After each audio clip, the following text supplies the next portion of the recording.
Na nossa aula de escola dominical hoje, nós continuaremos a tratar sobre temas familiares e na semana anterior nós falamos como tratar os nossos filhos com a palavra de Deus. Foi uma introdução a essa nova fase dentro desse assunto familiar. Nós estamos falando sobre essa ação que devemos ter com o nosso filho. Existem várias orientações bíblicas quanto às nossas responsabilidades, que são, diante de Deus, trazidas a nós também como privilégios.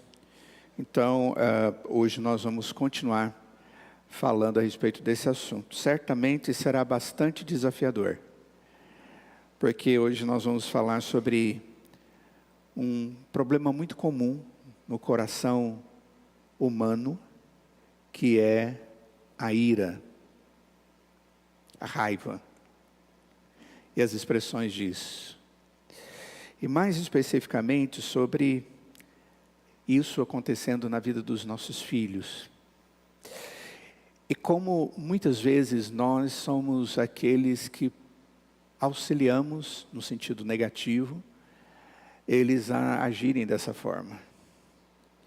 Então, esse é o nosso tema de hoje, e eu espero que Deus esteja nos dando sabedoria no entendimento desse tema. Vamos orar. Senhor, nós somos muito gratos, Pai, pela oportunidade que temos no dia do Senhor, de nos reunirmos para adorá-lo e bendizê-lo. Obrigado pela vida dos irmãos que estão aqui, daqueles vários irmãos que estão na internet, também participando desse momento de escola dominical. Ó Deus, nós temos um grande privilégio, Pai, de termos família. A família, Pai, nós reconhecemos como é instrumento do Senhor para a nossa vida, para a vida daqueles que fazem parte dela conosco. Mas nós pedimos que o Senhor esteja nos qualificando para nós sermos bênçãos na vida dos nossos familiares, daqueles que nós amamos, convivemos com eles, aqueles que têm responsabilidade conosco e nós com eles, em especial pela vida dos nossos filhos, daqueles que são menores, mais jovens, daqueles que são netos. Ó Deus, qualifica-nos para que nós possamos ajudá-los a compreender o Teu Evangelho, a conhecerem a Cristo Jesus e a viverem segundo a graça do Senhor, que nos conduz através da palavra. Tenha misericórdia e venha nos ensinar, ó Pai. Em nome do Senhor Jesus é que oramos. Amém. Queridos, hoje o nosso tema é bem específico e o tema é como evitar provocar o seu filho à ira. Esse livro é um livro muito interessante chamado O Coração da Ira. Lu Priolo é o seu autor. O subtítulo é Como Guia Prático para Lidar com a Ira dos Filhos. Como tratar os filhos nas suas emoções, nas suas exaltações. Isso é um desafio, né? Como eu vou fazer isso acontecer nas diversas fases da vida e diversas possibilidades nas quais isso acontece. Só que, logo no segundo capítulo, ele traz uma palavra muito interessante, onde ele fala sobre os pais que provocam. Ou seja, os pais que promovem com as suas maneiras ou as suas formas de abordagem, de vivência com os filhos, e acabam provocando os seus filhos. E diante disso, ele traz uma lista de maneiras pelas quais os pais provocam seus filhos à ira.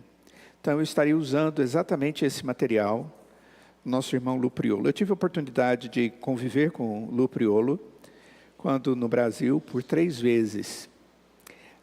Um irmão que é muito caro, um homem de Deus, que tem um ministério específico na área de aconselhamento pastoral, ao lado da igreja. Ele trabalha ligado à igreja local dele, E ele é um grande instrumento de Deus nessa área. Tem sido, para mim, um mentor, um condutor, um orientador. Então, é muito interessante, se você quiser comprar um livro que vai te ajudar bastante com filhos, compre esse livro. Se não me engano, ele é da editora Nutra, essa edição. Só que, pelo que estou vendo, parece que ele foi editado agora por uma outra editora, ou foi lançado por uma outra editora, com um título diferente. Eu vou verificar isso e falo para vocês. Falando da editora Nutra, essa editora hoje no Brasil é a melhor editora na área de aconselhamento. Na área de tratamento de coisas que levam as pessoas a necessitarem de um acompanhamento. Então, se você quer conhecer alguma coisa interessante nessa área, essa é a melhor editora que a gente tem hoje, com material confiável, certo? Que ensina na área do aconselhamento bíblico pastoral. Pois bem, quando a gente fala a respeito da ira e do irar, sobre a responsabilidade dos pais com os filhos, se nós vamos para o texto para os ensinamentos bíblicos, né? É o terceiro slide, irmão. Nós vemos 2 textos específicos onde Paulo fala a respeito da ira e da responsabilidade dos pais. Efésios 6:4 diz: "E vós, pais, não provoqueis vossos filhos a ira, mas criai-os na disciplina e na admoestação do Senhor." O outro texto é o texto de Colossenses, capítulo 3, no verso 21, onde o texto diz: "Pais, não irriteis os vossos filhos, para que não fiquem desanimados."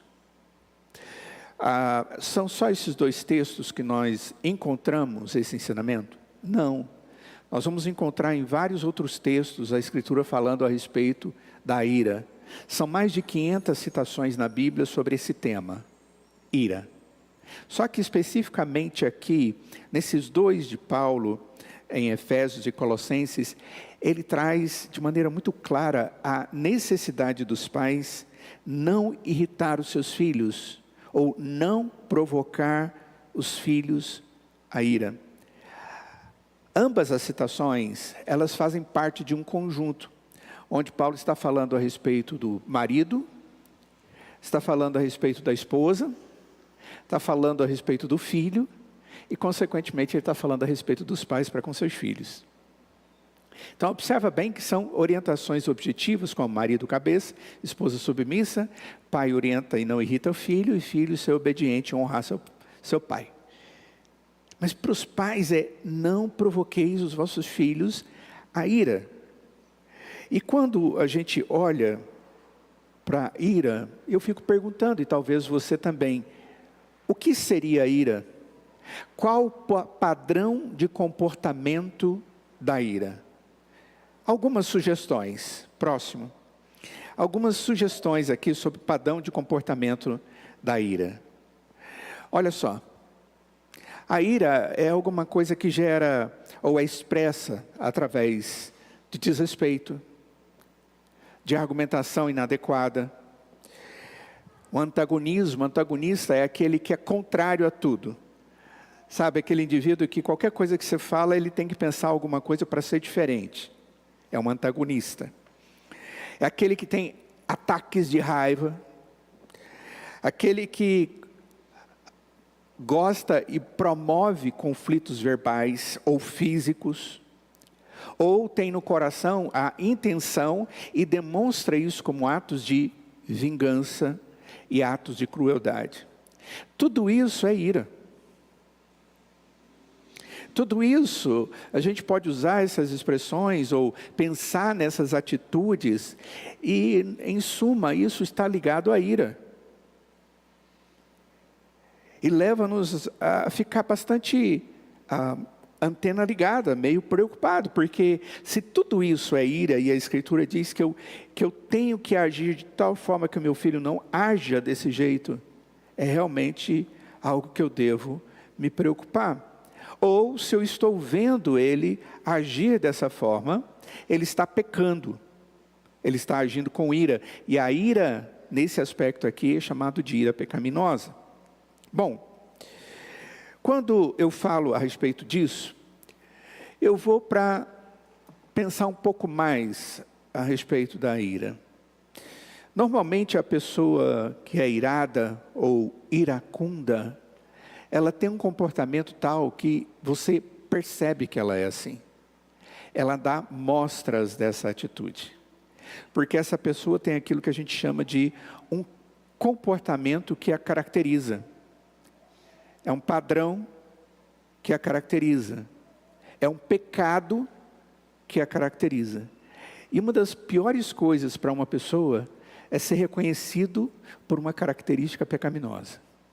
Nós chamamos isso de pecado caracterológico. Próximo. O que seria um pecado caracterológico? Olha só, quando eu vou para a Escritura, e eu vejo a Escritura falar a respeito de alguns pecados, eu vejo que esses pecados estão ligados à atitude das pessoas que pecam. Então, quando o indivíduo ele se entrega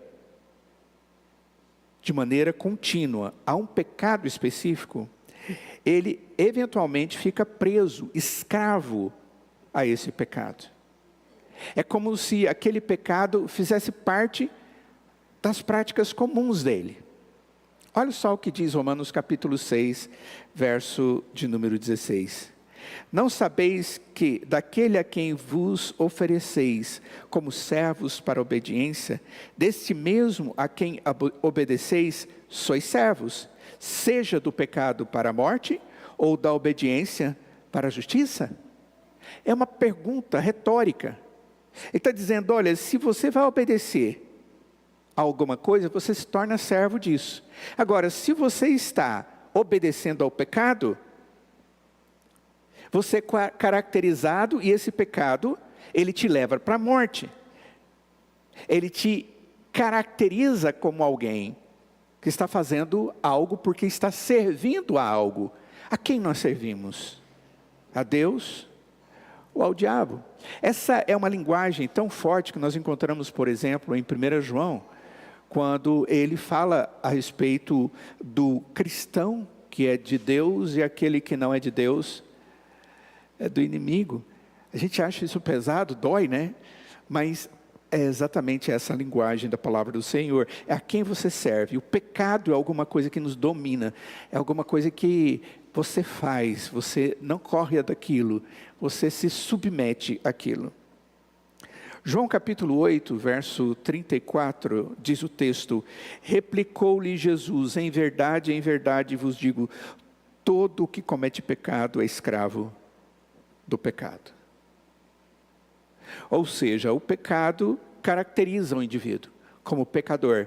E agora, quando o indivíduo tem um pecado específico, esse pecado acaba sendo a identidade dele. Como? Olha só, essa figurinha aí é de um palhaço. Aquele indivíduo que tudo para ele é brincadeira, tudo para ele tem uma piadinha, tudo para ele tem uma tirada, não é? Nós brincamos e dizemos que essa pessoa é um palhaço, um bobão. Né? Você lembra daquele indivíduo, você lembra daquela cara, como se ele estivesse com tudo pintado e ainda um gorrão todo engraçado. Ele é um fazedor de graça, ele é um palhaço. Só que se ele fizer isso de maneira inadequada, maliciosa, ardilosa, para maltratar, para fazer um bullying, para fazer aquilo que vai contra o outro, que destrói o outro, isso é pecado. Então é uma alegria que destrói. E isso é um pecado caracterológico. Às vezes eu posso a princípio achar graça, mas depois eu percebo que aquilo não é bom. Outro pecado caracterológico: o alcoólatra. O álcool, a dependência do álcool, ou o servir ao álcool, torna o indivíduo um alcoólatra. E ele acaba sendo conhecido como alcoólatra, um beberrão. Nós temos a tendência de classificar o alcoólatra como aquele indivíduo que bebe muito. Só que dentro daqueles que trabalham com pessoas que têm vícios, esse vício não é caracterizado necessariamente pela quantidade, mas pela regularidade. E a necessidade da regularidade. Tá? Aquele indivíduo que ele regularmente ele vai precisar do álcool. Ele vai fazer o seu organismo necessitar daquilo. É como se ele não tivesse alegria sem aquilo. Como se ele não tivesse satisfação sem aquilo. Como se aquilo fosse o néctar, como alguns dizem, dos deuses, entre aspas. Ultimamente, as pessoas andam gostando muito e tornando o néctar dos deuses, principalmente entre cristãos, o vinho. O vinho se tornou néctar para eles. Como se as outras bebidas não fossem problema, mas esse não tem problema. Ele vai se tornar o problema se ele se tornar necessidade para você e você tornar servo dele. Como qualquer outra coisa te fizer servo dele. Então tem muita gente que é alcoólatra e não se vê como alcoólatra. E é um pecado. É um pecado caracterológico. Talvez você possa ter problema quanto a isso, mas nunca se viu como um problema. Por exemplo, um outro exemplo, o ladrão. Aquela pessoa que tem o hábito de pegar coisa dos outros. E isso aqui é algo que a gente precisa trabalhar muito com as crianças. A criança tem uma tendência de querer a coisa dos outros. Pegar o lapisinho, a borrachinha, a canetinha, e de onde veio isso? O fulano me deu. Eu achei. E aí você vai ter que trabalhar isso. Mas eu não vou tratar meu filho como um ladrão, e ele não é. É alguém que tem uma ação de uma natureza caída. Eu vou ter que ensinar para ele o padrão, para que ele não aja daquele jeito. Porque se ele agir daquele jeito e se tornar um padrão para ele se torna um viciado nisso, ele se torna um ladrão. Isso é um pecado. E é um pecado que caracteriza as pessoas. E tem pessoas que são conhecidas como ladrões. Nosso país é muito falado a respeito desse pecado. Muito. Nós vivemos muito isso em esferas menores e em esferas maiores. Que normalmente as maiores é a que mais traz notícia. Um outro pecado caracterológico é a ira.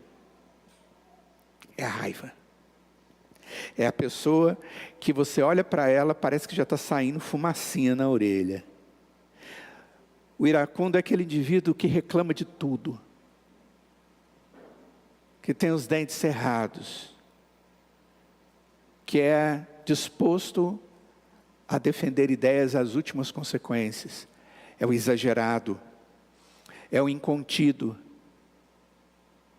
É aquele que tem razão em tudo e ninguém tem razão de nada. Tem a sua própria justiça.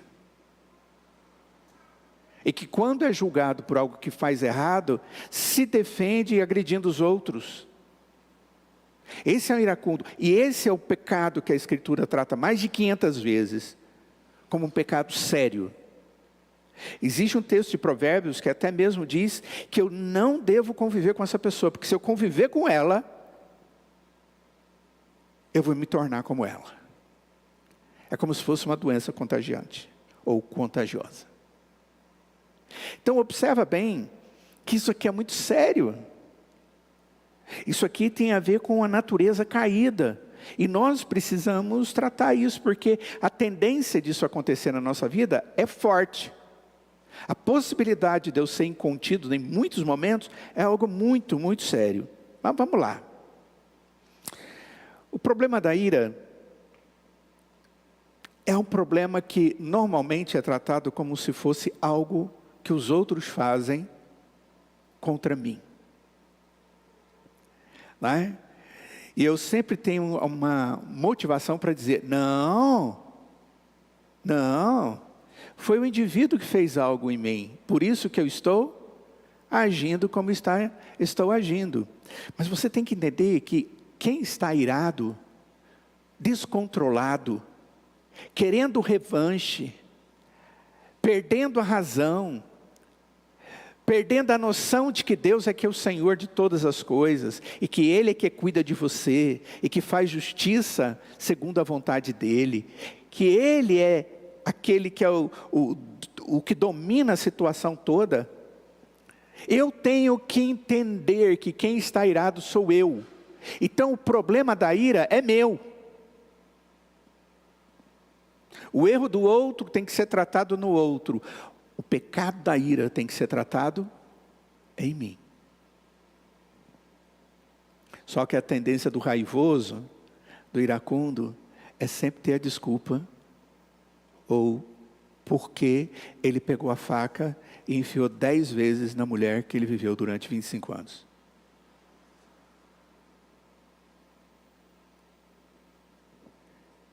Então vamos lá. O que é a ira pecaminosa? A ira pecaminosa, ela é sempre uma expressão de rebeldia. Só que a gente tem uma tendência de pensar que é uma rebeldia contra alguém e contra uma situação. Só que você e eu temos que entender que a ira é uma rebeldia contra Deus. Porque eu quero assumir as rédeas e fazer acontecer. A rebeldia é o ato final. É alguma coisa que culmina. Então, como é que a gente percebe ou compreende isso? Como é que é o desenvolvimento da rebeldia? Olha só. Primeira coisa, como é que é esse desenvolvimento? Primeira coisa que nós vemos diante de uma situação, de um evento ou de um acontecimento, é que às vezes nós não gostamos de algo que nos traz assim uma certa marca, e nós ficamos como que com o espírito meio ferido. Não gostei disso. É aquela sensação inicial. Estou machucadinho. Mexeu na minha ferida. Tocou em mim. Ai, ai, ai. E de repente foi uma alfinetada verdadeira.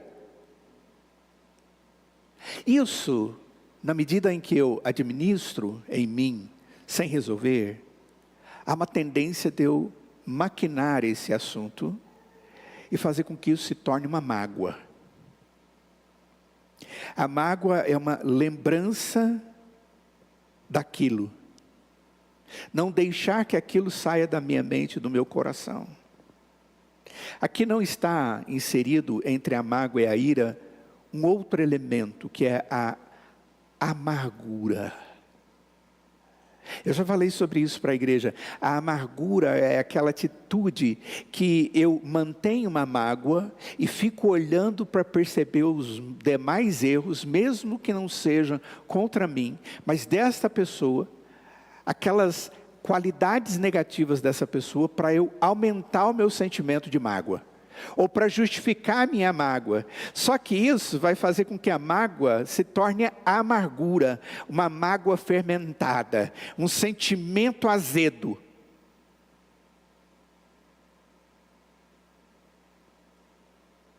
E ele está prontinho para explodir. É como se fosse uma panela de pressão de coisa azeda, ali dentro de mim. Eu começo a olhar para o indivíduo e eu falo, mas a boca é grande. Os dentes não são certos. É vesgo. É branco, preto, amarelo, cor-de-rosa. Põe a mão no bolso. Tira a mão do bolso. Veste do jeito que eu não gosto. Fala palavras bonitas. Fala palavras feias. é muito alto, é muito baixo. Ou seja, eu começo a achar coisas que não são problemas, mas eu começo a tratar como problema. E às vezes eu acho problemas verdadeiros, porque basta alguém olhar para nós que ele vai encontrar defeitos na nossa vida. Eu digo que se alguém quiser encontrar defeito em mim, basta ficar um dia comigo e você vai fazer uma lista grande. Você vai ver minhas manias. Você vai falar, que cara, meu Deus. Já imaginou sua esposa, seu marido que vive com você todo dia? Que tamanho que é a lista? Eita, nós. E acontece um negocinho. E aquela amargura se torna raiva incontida. E a raiva incontida, irmãos, é a ira. Ela se manifesta de diversas maneiras. A ira pode ser uma coisa que é manifesta para dentro. Tem gente que fica doente, problema de estômago, trato gastrointestinal, problemas cardíacos, problemas de pressão arterial, problemas emocionais. É aquele indivíduo que fica sendo consumido, porque ele não explode para fora, mas explode para dentro. E essa pessoa, a partir daí, ela começa a ficar teimosa. É como se agora, já que é assim, vou agir assado. Já que, então eu começo a agir errado também. E isso me leva à rebeldia, que é o extremo do pecado da ira. É quando eu não tenho mais padrão que me limite. A ira tira de nós todo padrão. Ela tem a capacidade de fazer de mim aquilo que eu nunca pensei que eu poderia ser. Eu perco o controle, porque eu deixei isso crescer dentro de mim. Isso se chama pecado. Se manifesta em rebeldia. Então vamos lá. Nesse desenvolvimento da rebeldia, vamos pensar um pouco sobre a criança. Uma criança rebelde, ela é uma criança cujas características vão além daquelas de um homem irado. E assumiram as características de um tolo de Provérbios. Então, como é que eu entendo essa criança irada à luz de Provérbios? E aqui vocês vão se assustar. Porque só no livro de Provérbios nós vamos ter uma lista, que eu vou mostrar agora para vocês, que nos assusta.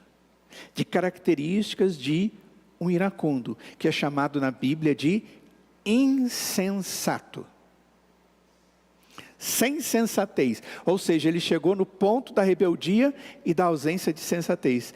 Ele começa a agir de forma descontrolada. Ele foi atingido. E ele está sob o domínio daquilo. Ele tem um pecado caracterológico. Aquilo o caracteriza.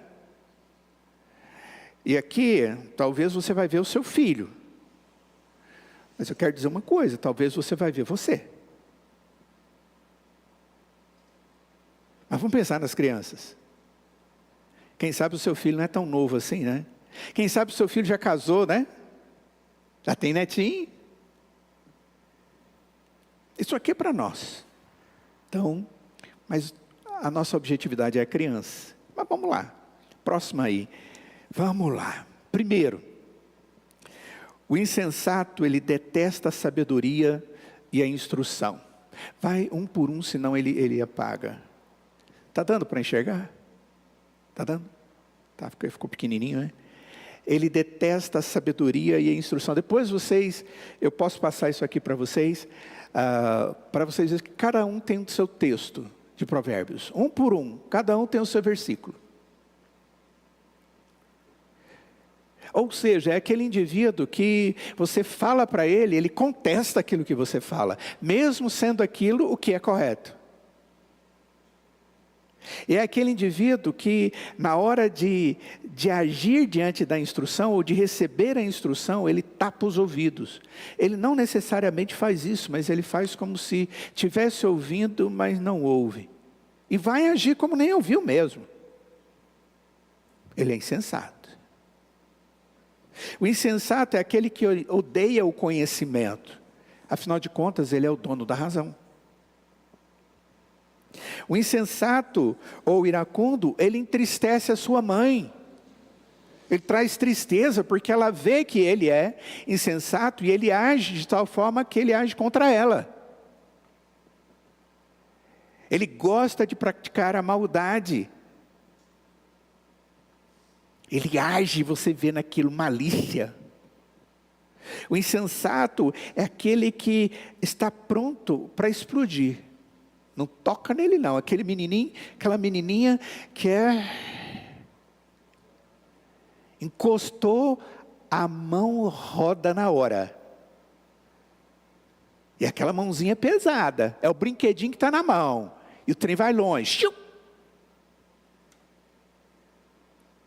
O insensato é aquele que é correto aos seus próprios olhos. Ele odeia apartar-se do mal. Ele não tem disposição de deixar. Você vai ver ele fazer, você vai ensinar. Ele vai fazer errado de novo, você vai ensinar. Ele vai fazer errado de novo, você vai ensinar. Ele vai fazer errado de novo. Ele se aparta, ele não se aparta do mal. Ele é um enganador. O insensato é aquele que fica inventando mentira para enganar. Quem? Enganar quem?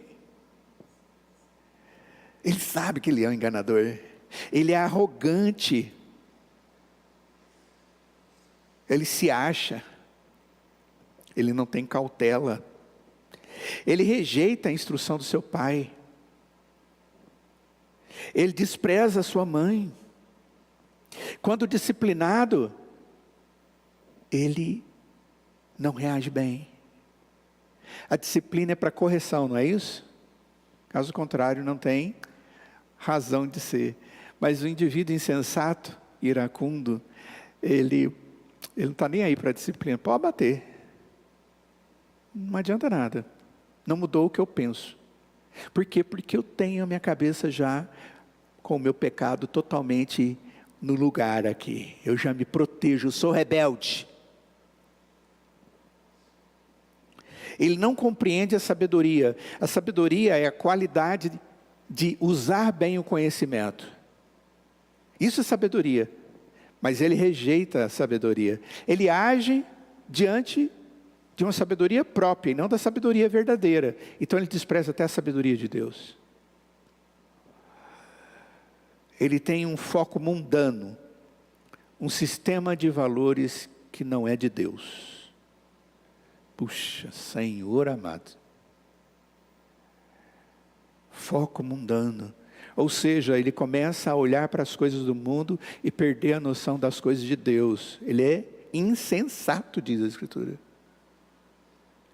Como a gente sofre quando os filhos da gente chegam na adolescência e eles começam a dar esse tipo de sinal. Nosso coração vai ficar arrebentado.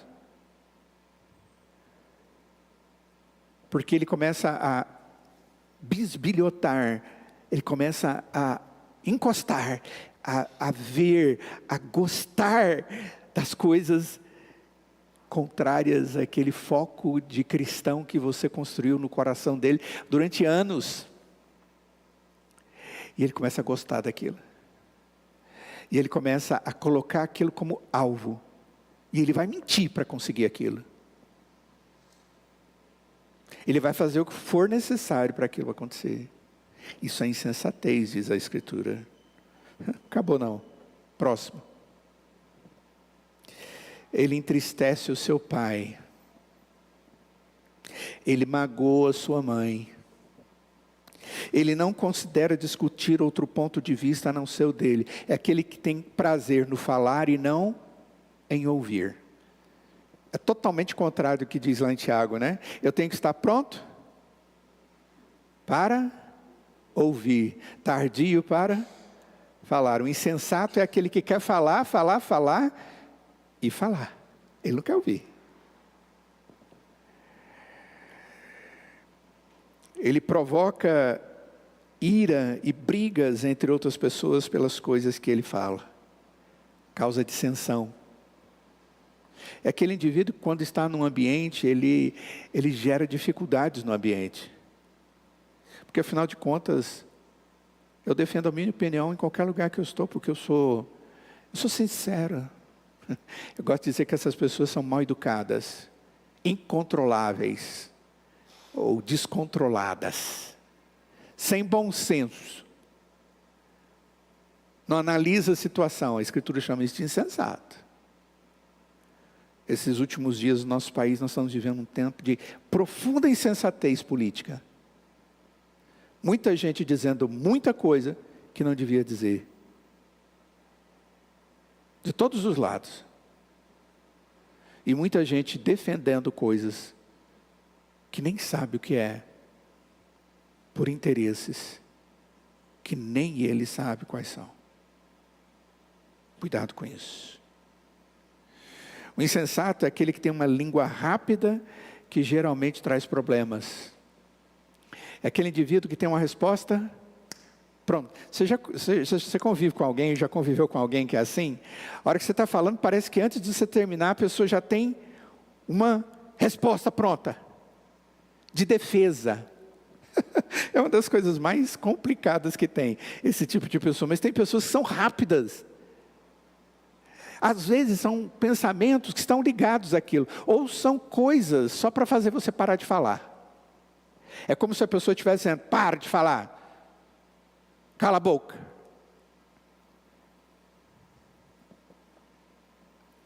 O insensato é um briguento, é um contencioso, é um murmurador, é aquele que está pronto para... Ele gasta muito dinheiro. Gente, é tudo que o texto bíblico fala, é a mesma expressão, insensato. E a Bíblia diz que o iracundo é insensato. Ele repete os seus erros, ele é tolo, ele faz uma coisa, faz de novo, faz de novo, faz de novo.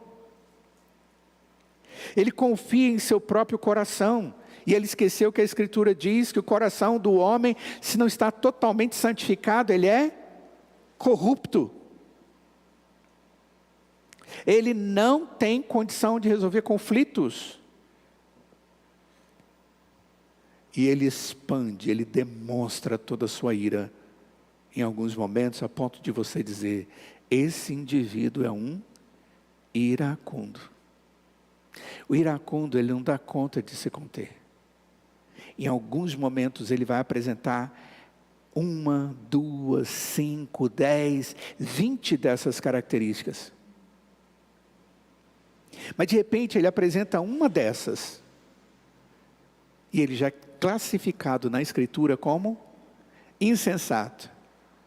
E a Bíblia diz que o iracundo é insensato. Ou seja, essas outras coisas andam todas de mãozinhas. É como se essas coisas, uma delas gera outra, que gera outra, que gera outra, que gera outra, e faz o indivíduo conviver com esse somatório. Os pecados são assim, queridos, eles têm a tendência de atrair mais, de gerar necessidade de mais, de me levar a querer mais, e de me defender com mais eu. Essa é a natureza caída que ainda está sendo tratada, irmãos. É um negócio tão sério que o apóstolo Paulo em Efésios capítulo 4, diz que o homem se convence, ele se convence de que ele está certo, mesmo cometendo pecado, e ele começa a fazer mais e mais e mais, aí ele para de sentir peso de consciência, e aí ele faz outro, aí ele faz outro, e ele vai se tornando aquela bola de insensatez. Olha, irmãos, o que eu quero dizer para vocês é que tudo isso é algo que pode acontecer com as pessoas. São sinais que eu preciso ver na minha vida e que eu preciso ver se está acontecendo na vida do meu filho. Que eu preciso ajudá-lo. Eu tenho essa responsabilidade. Quais são as maneiras específicas que um pai pode ajudar o seu filho? A primeira coisa que eu quero te dizer, as 25 que vem agora, se prepara, é orientações para você não fazer o seu filho ser um iracundo. para você não errar. Tipo assim, seu filho lá na frente não vai falar, foi porque meu pai errou, foi porque a minha mãe não foi zelosa. Então vamos lá, maneiras específicas de provocar seus filhos à ira. E a primeira delas é a falta de harmonia conjugal. Seu filho olha para o papai e para a mamãe e o que ele vê é um casal que não tem controle, que não tem harmonia, que não sabem viver com as diferenças, que não agridem as ideias, ou seja, não conversam sobre ideias, mas agridem um ao outro e desprezam um ao outro, ao invés de tratar de ideias e resolvê-las com consenso. A ausência de harmonia conjugal é quando um marido não é marido e não age segundo a masculinidade que a Bíblia traz para que ele desempenhe como o cabeça do seu lar, responsável e protetor dos seus filhos e da sua esposa, amoroso, servo. E quando uma esposa não é submissa, não colabora com a sua família, não ajuda na convivência, na educação dos seus filhos, isso tudo tem a ver com desarmonia, que gera descontrole. E quando seus filhos olham para isso, eles também se descontrolam. E principalmente quando existe expressão de ira dos seus pais. E eles aprendem que eles resolvem problema como? Com harmonia? Não. Eu tenho que falar mais alto, porque a minha mãe fala mais alto, e eu sou mulher. Eu tenho que falar mais alto ainda, porque o meu pai é o homem, eu sou o homem, e o homem é que fala mais alto. Ele fica de pé e aponta o dedo para ela. Já viram uma propaganda sobre isso na televisão? Do pai andando e o menininho atrás. Aí ele chega no berço e o irmãozinho está chorando, chorando, chorando. E aí o pai briga com a criancinha, o neném lá no berço, e o menininho maiorzinho, o pai sai e aí ele começa brigando com o irmãozinho. Aí passa um pouco, o marido dá um tapa na mãe. Aí o menininho passa, dá um tapa na mãe. Só que aí a propaganda ela vai exagerando. O pai está com uma aquelas latinhas de bebida, e ele vai tal, e joga no chão. Puff. Aí o menininho vem, é como se ele estivesse fazendo a mesma coisa, e pega a latinha e puff no chão. E aí ele está fumando, pai, aí o menininho vem, dando a ideia, começa desde lá atrás, ele vai aprendendo. Na relação conjugal, quando meus filhos veem em mim e na minha esposa uma ausência de controle, de harmonia,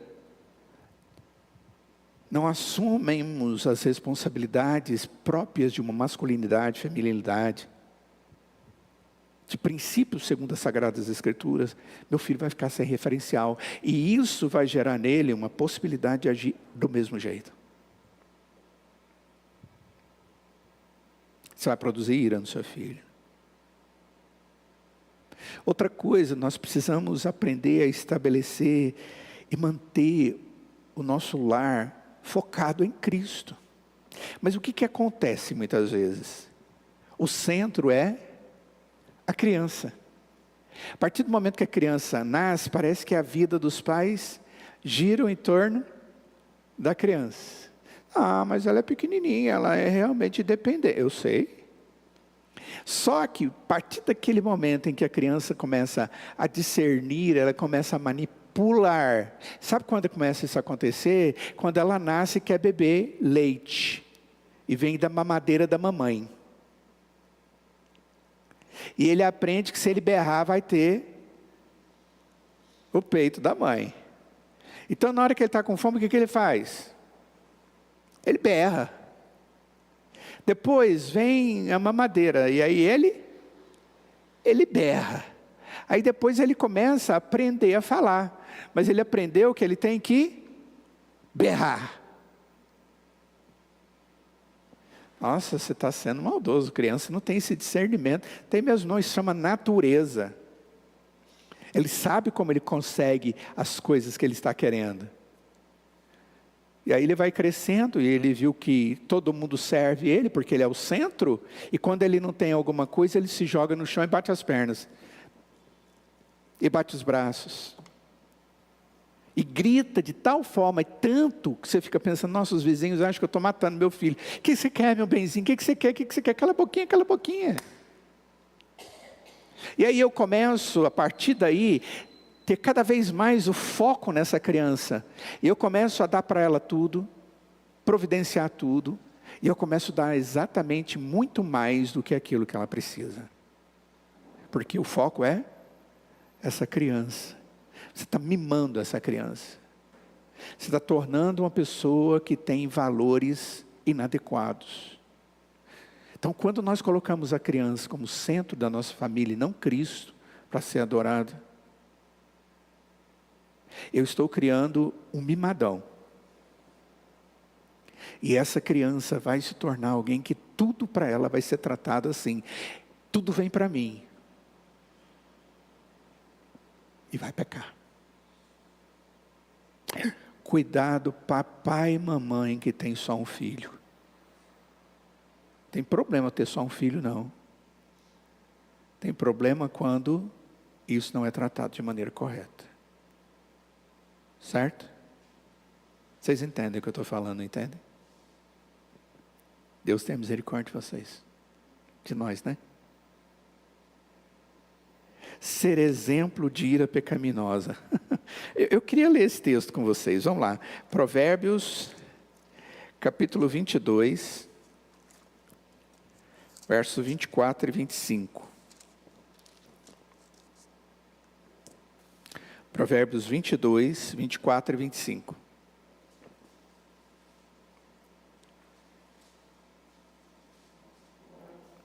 O texto diz assim: não te associes com o iracundo, nem andes com o homem colérico, para que não aprendas as suas veredas e assim enlaces a tua alma. Vou ler de novo. Não te associes com o iracundo, nem andes com o homem colérico, para que não aprendas as suas veredas e assim enlaces a tua alma. Deus tenha misericórdia. Isso é transmitido, gente, é igual doença. A gente aprende a pecar. Aí a criança está dentro de casa e vê aquela animosidade toda. Ele está associado naturalmente à família, ele depende da família, só que ele vai viver aquilo rapidinho, ele vai se tornar um colérico, um iracundo. E era aquela pessoa tão mansinha, tranquilinha, dormia tão anjinho, tão bonitinha, se torna aquele indivíduo com os lábios trêmulos. Não seja exemplo de ira pecaminosa. Você sabe qual é a diferença entre a ira pecaminosa e a santa? Eu vou mostrar isso agorinha para vocês. Ter o hábito de disciplinar enquanto está irado, não faça isso. Isso é algo errado. Se você estiver irado, não é a hora de você disciplinar seu filho. Sabe por quê? Porque você vai ensinar a ira para o seu filho. Acalma o seu coração, para você mostrar ao filho o porquê da disciplina, e aí discipline. Se você fizer enquanto está irado, você vai perder a noção. E ele vai aprender que durante a ira ele pode perder a noção também. Falando de ira santa e ira pecaminosa, no mesmo texto de Efésios, o texto diz: irai-vos e não pequeis. Depois o texto diz: longe de vós toda ira. Dando a ideia de que tem uma ira aceitável e uma ira não aceitável. Uma ira que tem a ver com um critério que está glorificando a Deus e uma ira que não glorifica a Deus. Então, como é que eu entendo isso? Pode passar ao próximo. A sua ira, ela é santa ou ela é pecaminosa? Olha só o texto de Tiago, capítulo 4, verso 1. De onde procedem guerras e contendas que há entre vós? De onde, senão, dos prazeres que militam na vossa carne. Então vem de nós. E é aquela ira que o texto bíblico diz que não deve existir. Então vamos lá. O que é a ira santa e o que é a ira pecaminosa? Primeiro, o que é a ira santa? É aquela ira que se justifica por defender aquilo que é a vontade de Deus. Eu posso me irar contra aquele que está, por exemplo, agredindo a palavra de Deus, ou desonrando o nome de Deus, ou desqualificando o próprio Deus diante de mim. Isso é ira santa. Eu estou defendendo a verdade. A ira santa, ela é santa quando ela tem uma motivação correta, nos princípios de Deus e no próprio Deus. O Senhor Jesus, quando entra dentro do templo, eles estavam usando a casa do Senhor de maneira inadequada, o texto diz que a ira se acendeu no seu coração. E ele saiu arrancando aquelas pessoas dali. Quando alguém quer tirar de mim aquilo que não pode tirar, a minha fé em Cristo Jesus. Mas o que seria uma ira pecaminosa? É aquela que tem uma motivação errada. O meu egoísmo, os meus desejos, as minhas malícias, as minhas vontades, a minha justiça. Eu.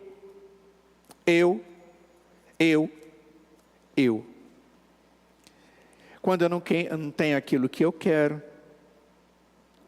Quando eu desejo uma coisa que é o domínio do meu coração e não é Cristo que está ali, é um ídolo. O dinheiro. Como eu tenho conhecido pessoas que brigam de maneira incontida, iracunda, pelo bem material, a ponto de desonrar as pessoas e desonrar a Deus. É quando o indivíduo começa a fazer a si mesmo de Senhor da sua vida. Pois bem, continuando.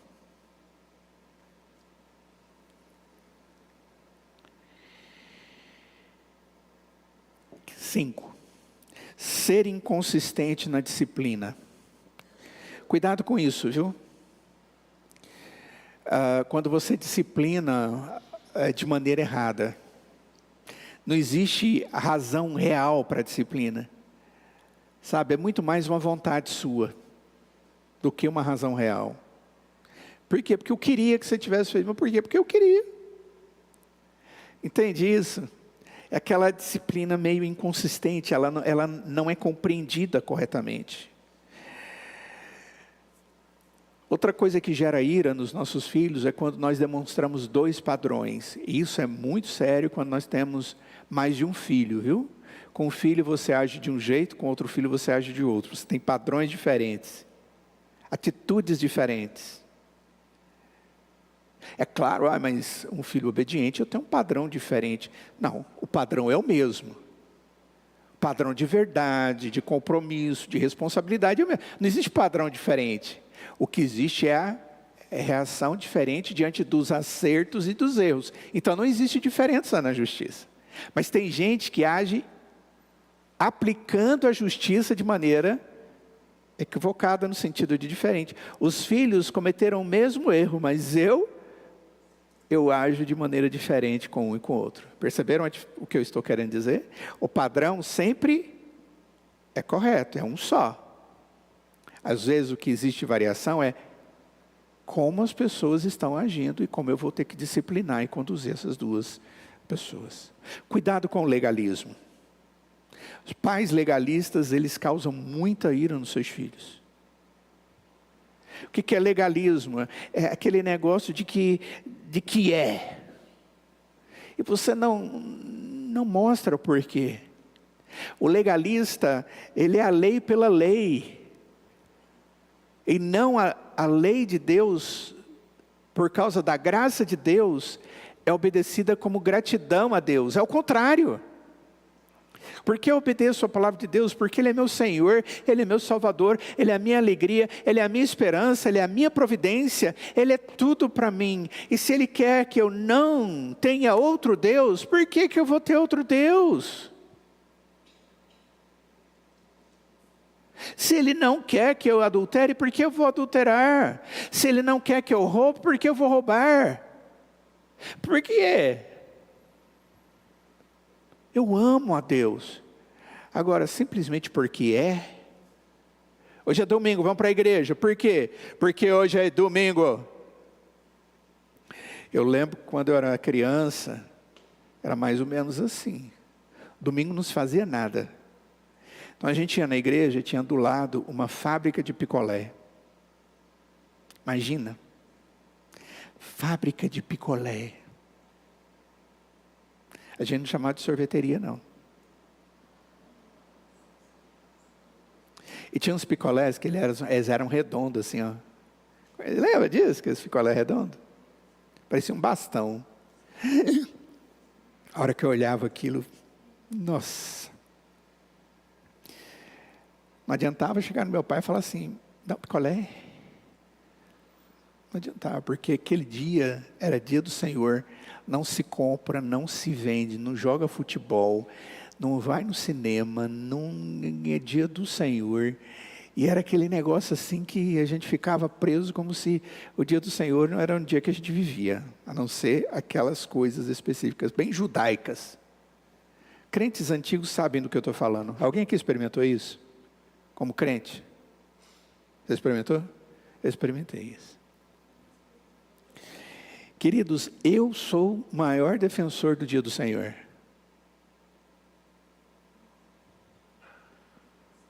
Mas eu nunca havia entendido o porquê daquilo. Nunca. Por quê? Porque faltou alguma coisa, era simplesmente uma lei. E algumas pessoas têm o hábito de misturar lei e lei. E eu começo a fazer a lei de casa como se fosse uma lei bíblica. E não é. E começo a tratar como se fosse a mesma coisa. Por exemplo, o que é a lei da nossa casa?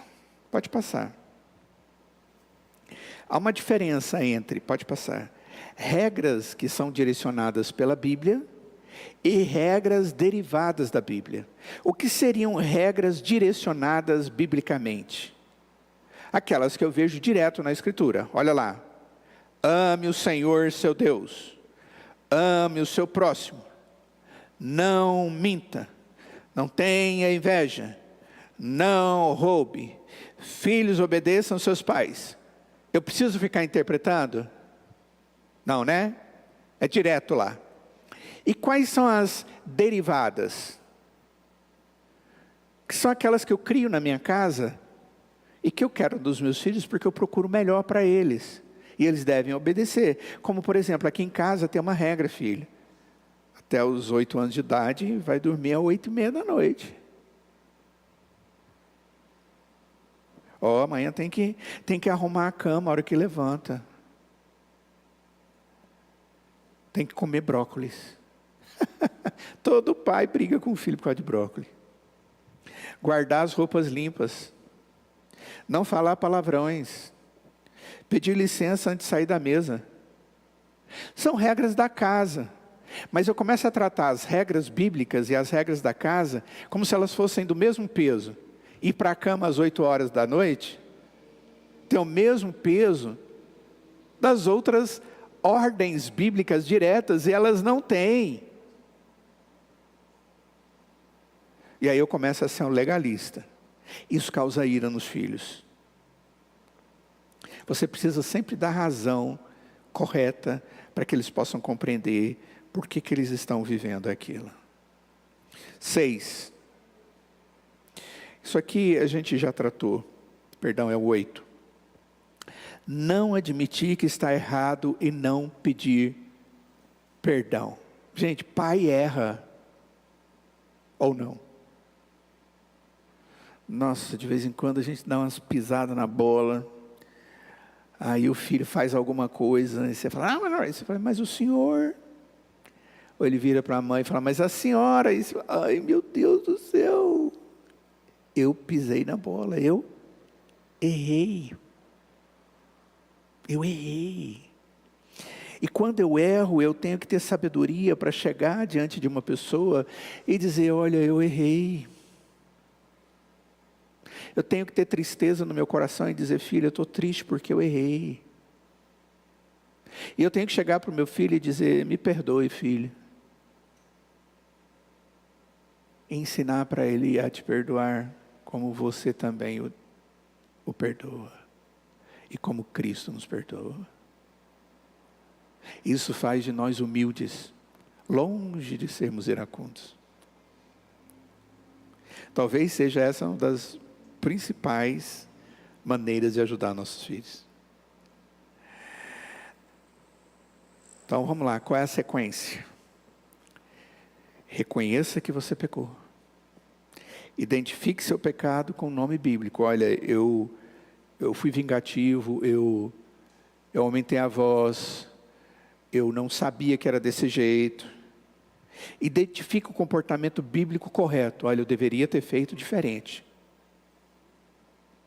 E peça perdão. Esse é o padrão da gente tratar os erros da gente. Diante dos filhos, diante de qualquer pessoa, diante do meu marido, da minha esposa. Reconhecer erro, ver biblicamente qual é o meu erro, ver biblicamente o que eu deveria ter feito, eu peço perdão. Sinceramente. Tudo bem? Caminhando. Pai que critica constantemente, meu Deus, os meninos não aguentam. Não aguentam. E se for adolescente, eles vão ficar bravos com você. Eu já disse isso, vou falar de novo. Mulheres, mamães, cuidado. Vocês são campeãs nisso. Você repete a mesma coisa 10 vezes. E quando acontece um outro problema, você volta naquele anterior também e fala ele. Fala ele e o novo. Depois acontece o terceiro, você fala o primeiro, o segundo e o terceiro. Exagerei? Esse negócio de ficar repetindo, isso gera intranquilidade no coração. Pai invertendo as funções dadas por Deus. Já falei sobre isso. Quando você não ouve o seu filho, a sua filha, e não leva a sério o seu lado da história. Ouça primeiro, deixa o seu filho falar. Não quero saber. Essa é a expressão. Não quero saber. Tipo, já julguei. Já está resolvido. E de repente tem um detalhe. Tem um sentimento. Tem uma emoção. Tem uma decepção. Tem uma agressão que você não soube. Tem um bullying acontecendo. Tem uma dor da alma. Tem uma depressão. Tem uma ação demoníaca no meio disso tudo. Pai é que identifica, mãe é que identifica isso. Se você não conversar e não der oportunidade, seus filhos não vão conversar com você depois. E ainda vão ficar chateados porque você nunca deu ouvido para eles. E lá na frente eles vão até te respeitar, isso, aquilo, mas eles...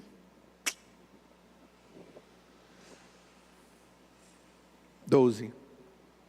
Não fique comparando seus filhos com os outros. Ninguém é igual a ninguém. Nem um filho comparado a outro filho. Tem filho que tem facilidade em matemática. Tem filho que detesta matemática. Tem filho que gosta de estudar. Tem filho que não estuda de jeito nenhum. Tem filho que gosta de sentar no colo. Tem filho que é parecido a gato. Você olha para ele e faz... Tchum, e pum.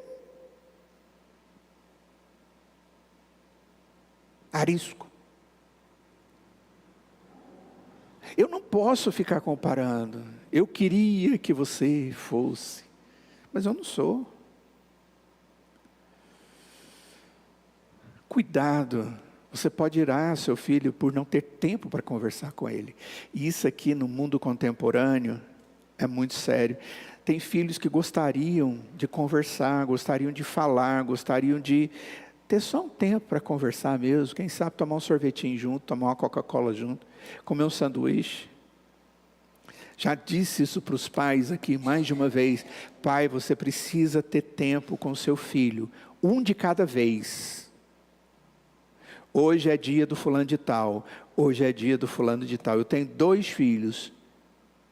Eu, quando quero falar com um deles, eu falo com um deles. Quando eu quero falar com o outro, eu falo com o outro. Então, quando eu vou sair com um, eu saio com um. Quando eu saio com outro, eu saio com outro. Mesmo que eu vá dar bronca, eu vou com ele sozinho. Ou falar sobre algumas coisas, como é que você está pensando sobre isso, como é que você está pensando sobre aquilo. E a gente comendo lá um escondidinho de carne seca, comendo comida japonesa, comendo qualquer coisa. Ou nada de comida, sentar na praça ou ficar dentro do carro olhando na cara um do outro e conversando. Todos precisamos disso. Quando a gente não dá esse tempo para os nossos filhos, eles ficam magoados, eles ficam secos. Todo mundo gosta de elogio, é o próximo. Quando você não elogia, você não motiva seus filhos. Todos nós precisamos de motivação, e isso tem a ver com elogio. Eu digo sempre, marido, elogia sua esposa. Ela adora. E ela adora quando você faz isso na frente dos outros. Sabia disso? Minha esposa, a mulher virtuosa lá, o seu marido a louva dizendo, não existe nenhuma igual a ela. Provérbios 31, lá está dizendo. E ela gosta disso. Seus filhos também. Eles precisam disso. Você fez uma promessa, é outro ponto. Fez promessa, cumpra. Vou te dar, vou caminhar, vamos fazer aquilo outro, vamos deixar de fazer aquilo outro, vamos participar daquilo. Fez promessa, se vira, mas cumpra. Vou largar. Filho, magoei, mas não vou fazer mais isso, me perdoe, não faço mais. Então não faz mais. Seja fiel às promessas que você faz dentro de casa. Isso destrói o outro por dentro. Gera ira, uma chateação, uma disposição a não ouvir mais, e em alguns momentos até explodir com você, pai, mãe. Não discipline seus filhos na frente dos outros. Não faça isso. Seus filhos precisam de disciplina, disciplina no lugar em que ele vai entender a disciplina. Sabe por quê? Porque quando a gente disciplina na frente dos outros, nós estamos mais do que disciplinando, passando neles vergonha. Aí o pai diz assim, mas é isso que eu quero mesmo, que passa vergonha para não fazer mais. Espera aí já é outra coisa. Você desmotivou o seu filho, você trouxe para ele uma dificuldade de convivência naquele meio. Eu já vi muito isso acontecer na igreja, porque é o lugar de santidade. Aí o pai disciplina o filho na igreja, porque está todo mundo olhando, e aqui na igreja a gente mostra que a família da gente faz tudo certo, e a gente dá aquela disciplinada chefe na igreja, aí a criança não vai querer vir na igreja nunca mais. Eu conversei com um jovem, já não tão jovem, estava noivo, para se casar, e eu estava fazendo a preparação. Eu disse, por que você está tão distante da igreja, tanto tempo, você vem tão pouco na igreja? Ele diz, na adolescência, meu pai deu um tapa na minha cara, depois da reunião dos adolescentes, e os meninos viram, e eu tenho vergonha. Eu teria também.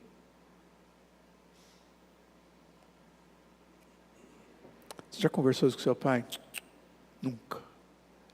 Você tem essa mágoa até hoje? Tem. Adivinha o que eu tive que fazer?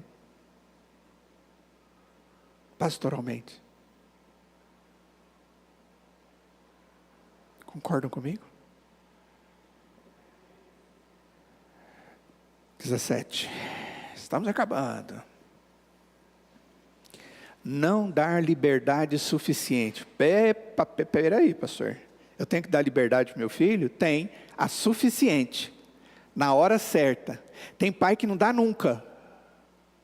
Tem menino que vai crescendo e que vai tendo necessidade de se desenvolver, mas não tem isso, porque os pais não deixam.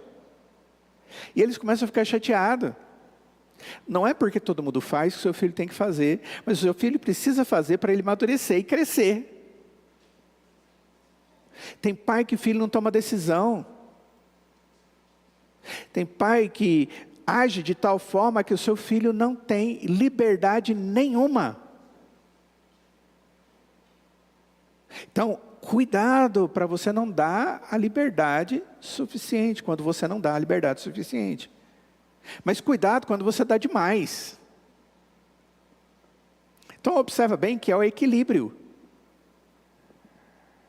Não zombe do seu filho.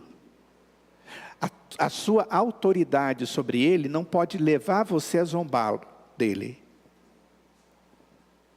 Não exagere na disciplina, seja ela física, seja ela verbal. Não o ridicularize, não o xingue. 22. Não traga expectativas irreais, isso gera raiva. Porque lá na frente vai ver que não tem condição. E isso gera uma decepção danada e raiva. Cuidado para você não educar os seus filhos com metodologias mundanas ou incompatíveis com a palavra de Deus. Se não ensinar o caminho correto em que ele deve andar, você ensinar um outro caminho, ele vai andar no outro caminho. E lá na frente é provável que ele vai ver que o caminho estava errado. E ele vai dizer, puxa vida.